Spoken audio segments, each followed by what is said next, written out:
Vincent McKenna is a middle-aged man with plenty of bad habits. He is a war veteran who doesn't care a curse about his life and just drifts along aimlessly, wasting his time in pubs. One of his foibles is gambling. He spends almost all his money on it. A pregnant lady of the night, Daka, regularly comes to brighten up his evenings. She doesn't have many clients because, as she says, only sexual freaks go crazy for pregnant girls. Vincent gives her some cash for spending a night with him, which clearly seems to not be enough. The girl says she is not J.C. Penney, and she'll see him on Tuesday. A manager in the bank tells Vincent that his account is blocked due to the exceeded credit limit. The man wants to close the account, but he can't do that without paying off the debt of $120. In the evening, the barman tells Vincent that he drinks too much. In fact, he doesn't want to open a tab for him. After a groovy dance in the empty pub, Vincent drives home. He rams his fence and phlegmatically parks on the lawn as if it was the everyday routine and feeds the cat. Trying to crush some ice for his drink, Vincent hurts his finger. After that, he slips on the ice chips and strikes his head against the cupboard, falling unconscious. In the morning, a cargo van tries to park near his house and breaks a tree branch, which falls on Vincent's car. The shouting awakes him, and he walks outside to see what happened. His face is covered with blood. Vincent sees that his car, the fence, and the tree have been damaged. Maggie, a middle-aged woman, comes up to them and says that she and her son are Vincent's new neighbors, and she hired the workers to move to a new place. Well, the car is an antique, Missy. I mean, it's worth a lot. Then I'll take care of it. You? You don't got no money. What? I mean, no offense, but you just don't look like you do. No, I will sue the moving company. You can buck up for the fence and the tree. She agrees to pay for the damaged fence and tree. In the morning, Maggie takes her son to the bus stop from where he has to go to school and checks if he got his keys and phone. She says that she can't pick him up, so he will have to get home by himself. Oliver enters his new classroom at St. Patrick's School. Children greet him, and the teacher asks Oliver to say a prayer, but Oliver tells him that he is a Jew. It turns out that his classmates represent different religions, and all faiths are welcome here. Oliver says a prayer of 3 words and takes his seat. The subject of the lesson is Catholic saints. Meanwhile, Vincent bets on the races. He lost and is upset. A guy approaches him, takes his beer, and says that since Vincent keeps losing, he'd better get used to it and pay off his debt. Vincent is broke, so he asks for a month of delay. The guy compromises and gives him 2 weeks. It's gym class at school, and Oliver's having a hard time. The teacher even asked if he had exercised before. In the locker room, Oliver gets bullied by a classmate, and his locker is empty. He leaves the school wearing just a vest and shorts. After roaming around a little, Oliver gets to his house but finds out that the keys are in the stolen clothes. He tries to get inside through the basement window and over the fence, but he can't do that. Then, Oliver goes to their neighbor to call his mom, but she can't pick up the phone, and he leaves a message on the answering machine, saying that he has to stay with their neighbor, an angry old man. Vincent is not willing to talk. Maggie calls back, hoping that Oliver can stay with him for a while and do his homework. But Vincent doesn't want to be a babysitter for free, and asks for $12 an hour. Oliver's mom has no choice, and agrees. Vincent's cat purrs in Oliver's hands, and Vince says the cat doesn't like random people, but the kid knows how to make nice with animals. For dinner, Vincent offers his variant of sushi, made from hard biscuits and canned sardines. When Maggie comes for her son after work, Vince doesn't want to communicate and takes the money without giving the change. He asks how comes that Oliver's left unsupervised and where his father was. Maggie explains that they just moved here, and they didn't get along with his dad quite well. Vince is willing to keep an eye on the kid for a couple of hours a day for a fee. The price would be the same if he has to feed the kid, and $11 per hour if Oliver brings his own meal. Maggie agrees. At home, Maggie and Oliver discuss their new nanny. Oliver says he's kind of fun, if not being so grumpy. In the strip bar, pregnant Daka does her pole dancing. It's getting pretty hard for her, but she doesn't even have money for an ultrasound scan. Can't dance no more. Well, that's a surprise. I need the money, Vin.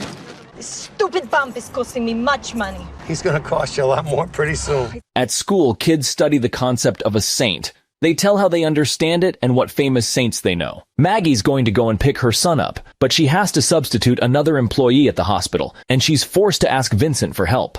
Vince picks up Oliver from school. On the way, they set the rules of communication. Then Vince makes a stop and sends Oliver to call his mom from a payphone, pouring him some coins together with cigarette stubs. Oliver goes to the phone, drops the coins, and dials the number. At that moment, his classmates appear from around the corner. One of them, Robert, lashes out at Oliver and abuses him. Oliver slaps him in the face. After that, Robert gives him a thrashing. Vincent walks up to them and calls the bully by name, saying that he knows his family and he can treat their moms the same way they treat Oliver. Then Vince drives the bullies off and helps his ward get up. They leave. Vince asks where he learned to slap and whether his father taught him how to defend himself. Treating his bleeding nose with a handkerchief, Oliver says his father is a pacifist. He's a smart kid, and he's got a good opinion about everything. They drive up to some building. Oliver is carrying a laundry basket. Vincent doesn't explain where they are or why they're here. He puts on a white coat and enters the ward to see Sandy, a woman of his age. She recognizes him as her doctor. It's her birthday. He listens to her, and she asks to tell the staff that she doesn't like green beans with bacon. Oliver puts things out of the basket. Vince finishes the survey and tells her that she's beautiful, and Oliver says the same. Then they take her things, but Anna, the girl at the reception, says that they can wash them themselves because they have a laundry. Vince says that Sandy likes broccoli. She doesn't like the string beans. I'll make a note, Vin. What'd she prefer? Broccoli. Broccoli's good. Vincent teaches Oliver how to defend himself. Oliver doesn't know how to do this at all, and he doesn't really want to, but Vince thinks it's necessary. With a cigarette and a glass in his hands, he begins to teach the kid. After work, when Maggie walks to her car, Maggie Bronstein.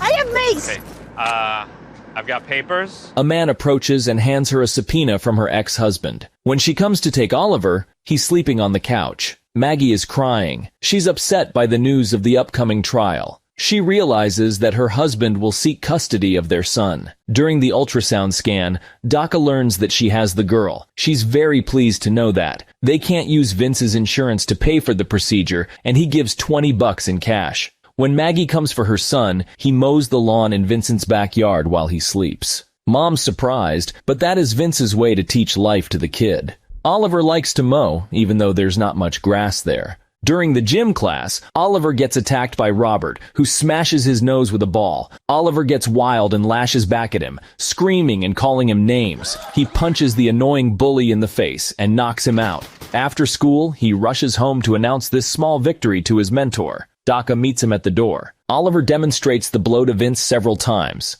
Oliver asks who Daka is and gets an answer that she is a lady of the night. Vincent takes Oliver to the races and teaches him how to bet. Their horse wins, but Vincent asks the kid to pretend that they lost, because Vince owes cash to a loan shark who's looking at them right now. They take their winnings and run to the car. They come to the bank, where Vincent hands over the money to the manager and asks him to settle his debt and open an account in the name of his grandson. They're having a great time, eating ice cream and fooling around in the bar. Meanwhile, Maggie's got a message from the principal, who said that Oliver got into a fight. She's trying to reach Vince, but he's not at home. He's at the bar with Oliver. The boy asks the bartender for more cola and his nanny for more booze. The bartender says that he is out of bourbon and this place isn't for kids. Vince finishes off his glass and accidentally breaks it, hurting his hand. Oliver's mom is waiting for them outside the house. She's upset, having no clue where her son is. She asks Vince if he knows anything about the fight at school. Yeah, Oliver said something to him, Vince replies.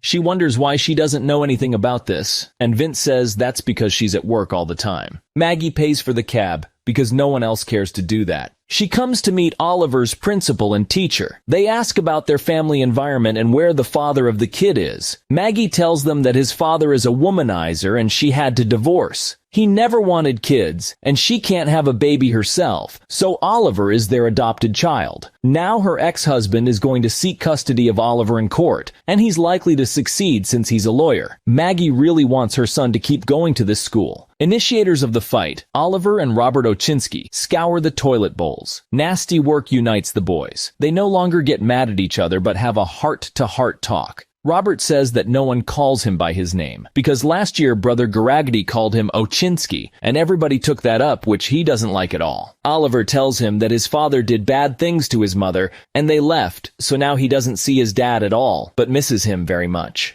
Robert gives Oliver his keys and phone back. He asks if Dad taught him to fight like that. Oliver says that it's his babysitter. Your dad won't touch you at a fight? No, I'm not babysitter. At the care home, Vincent takes Sandy to the lake. They get along quite nicely. At some point, Sandy calls him by his name as if she remembers it, but then immediately switches to another thing. The care home's manager says that it's an expensive place, and Vince needs to pay regularly, but Vince has a problem with that. Vince has to pay 3 months in advance, but he's able to give only 20% of the sum on his word. That will not do it, so he'll need to find another shelter for Sandy. Vince asks Anna to put flowers in Sandy's room and insists that she take some cash from him for her efforts.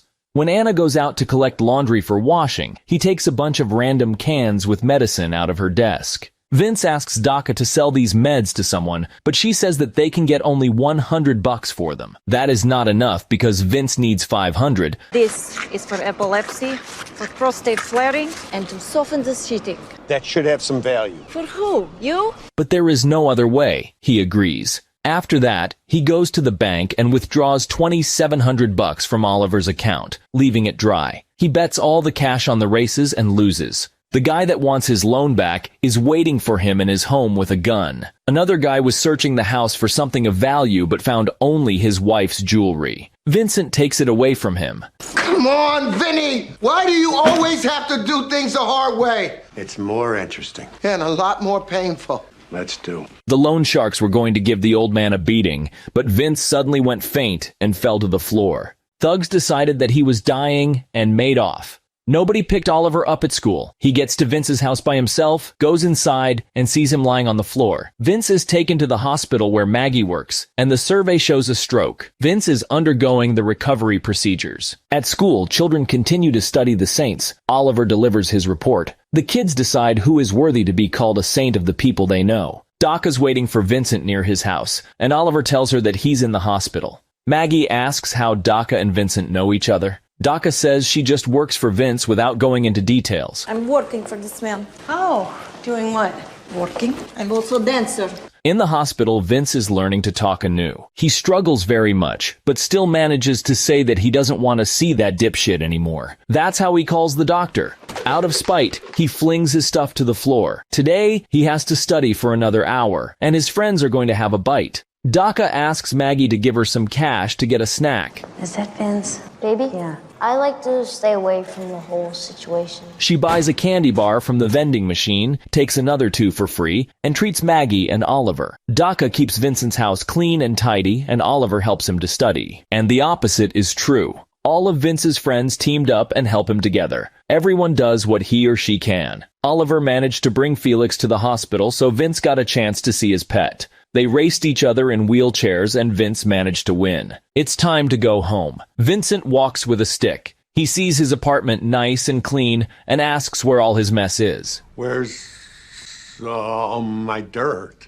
Out of habit, he tries to find the TV remote under the chair. Daka opens the closet with her foot to give the remote to Vince, and then immediately returns it to its place. She cooked a healthy meal he wasn't used to. Now Daka will be living with Vince in his house to take care of him. For that, she'll be paid $15 a day plus food and lodging, and nothing else. And we don't bump the ugly parts no more, okay? So don't ask. You're too old for this, and I'm too fat.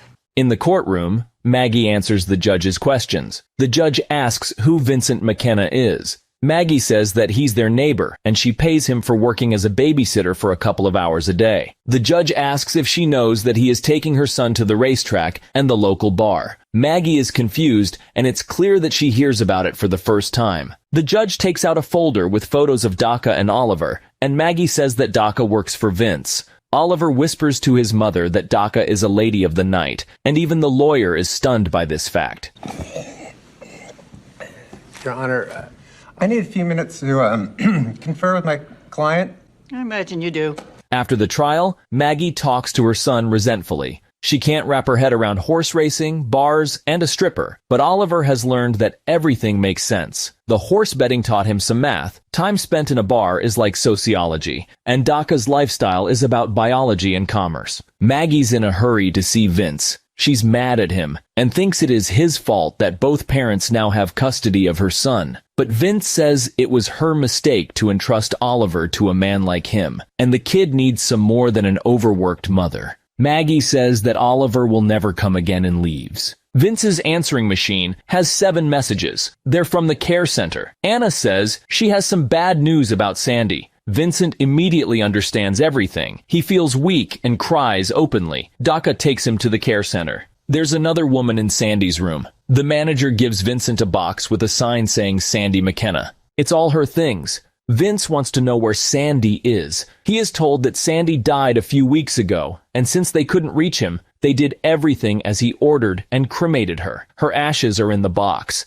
Vince is heavily depressed. Vince and Daka are on the beach where he used to sit with Sandy. They now just enjoy the tranquility of this place. Maggie picks up Oliver from school. The woman named Imelda is following them everywhere. She was hired by Oliver's father to look after the kid. Now Oliver has to move between towns from Maggie to his dad and back, but he's fine with that. Oliver tells his mother that he knows about his father's regular cheating, and she is very surprised to hear that, but she herself revealed it to many people. And besides, this is in her Facebook status. Vincent's sitting in the backyard. Oliver comes in, and Imelda gives him 1 minute to talk. Oliver learns that Sandy has passed away, and condolences Vince's loss. Vince says that he never understood the meaning of these because one could simply ask what she was like, how much he misses her, and what will he do now. Oliver listens with tears in his eyes. Vince tells Oliver not to live the life as he did, and find his own way. He says bitterly that he doesn't think of himself as an example to others, and that Oliver is a fool who knows nothing about him. Oliver does not argue with him. Barely holding back his tears, he says that Vincent is something more than just an angry old drunkard, and he is sad for him not being happy. With this, Oliver leaves. Vince is left all by himself. He's looking at Sandy's box. He says he loves her so much, then collects the rest of the things that remind him of her, removes all the photos from the shelves, and takes them all to the trash can. Oliver sees it through the window and comes down to have a look. He finds a photo of Sergeant Vincent McKenna taken in Vietnam in 1965. At school, the teacher Brother Garakti makes a reminder that in 2 weeks, children will deliver the reports named Saints Among Us on stage. When the kids were leaving the classroom, the teacher told Ochinsky to avoid filler words in his speech, and Oliver asked not to call his friend Ochinsky because his name is Robert. Daka and Vince buy a crib in the baby shop. Vincent quietly swaps the price tag so that the mother-to-be could take the one she likes. Daka prepares to become a mother and reads relevant literature. And Oliver is gathering information about Vincent McKenna. He talks to his acquaintances in the bar, views his photos, interviews Anna at the care center, and asks Daka about him. Together with Almenda and Robert, they repair the broken fence near Vince's house. His father picks him up after school, and Oliver is happy about it. It's a big day. Oliver's going to deliver a report. His mom took a day off from work to help him prepare and cook breakfast. Oliver says he loves her, and his mom says the same. They're having breakfast together. In Vincent's house, Daka runs down the stairs and yells that her water just broke and they need to go right away. At school, the seminar named Saints Among Us begins. Brother Garati makes an opening statement and gives the floor to the first speaker. Oliver's mom and dad, his buddies, and even Anna from the care center are there. Daka and Vince drive like blazes. It's Oliver Bronstein's turn to deliver his speech. Daka and Vince stop by the school, and he sees that she tricked him. They head to the hall. Daka runs in first and sits down. Vincent comes in after her. At that moment, Oliver is reading his biography, speaking about his deeds, not trying to hide his sullen temper, but putting his kindly heart first. He tells about his merits to the country and the ordinary people, from laundry to being a babysitter who teaches how to live and how to fight. On the wall, there are photos of Vince and his cherished people, his comrades in arms and his beloved Sandy, who recently passed away. Vincent's eyes are full of tears. He remains standing in the middle of the hall, and Oliver keeps speaking from his very heart, as if he is defending this title for his loved one. Citing one quality after another, and one comparison after another, he left no room for doubt as to the dignity of this person. Oliver presents his friend and babysitter Vincent for sainthood, and proclaims him Saint Vincent of Sheepshead Bay. There are no indifferent people left in the audience. Everyone applauds. Swaying his feet, Vincent walks to the stage with tears in his eyes. Everyone is looking at him. Touched Daka. Excited Anna. Smiling Oliver's dad and Maggie. Vince climbs up to the stage and bows. Oliver places a well-deserved medal around his neck, carefully straightens it out, and says, "Thank you, sir." Thank you, kid. They hug while the whole audience acclaims them, and it looks very soulful and magnificent. Later at the hospital, Oliver shows what DACA taught him and cheats the vending machine. But Vince says it's theft, and Oliver pays for what he got. Vincent is invited to DACA's ward. She gave birth to a beautiful girl and is very happy. There's a family feast at Vincent's house. DACA serves pasta and everybody chats in good spirits. Oliver asks Vince to say a prayer before the meal. Vince goes silent for a moment, then says that he'd better not, and resumes eating. Later in the backyard, Vince sings a song that plays in his headphones. He takes a cigarette out of the stash and enjoys the moment. Let us believe that he enjoys his life either.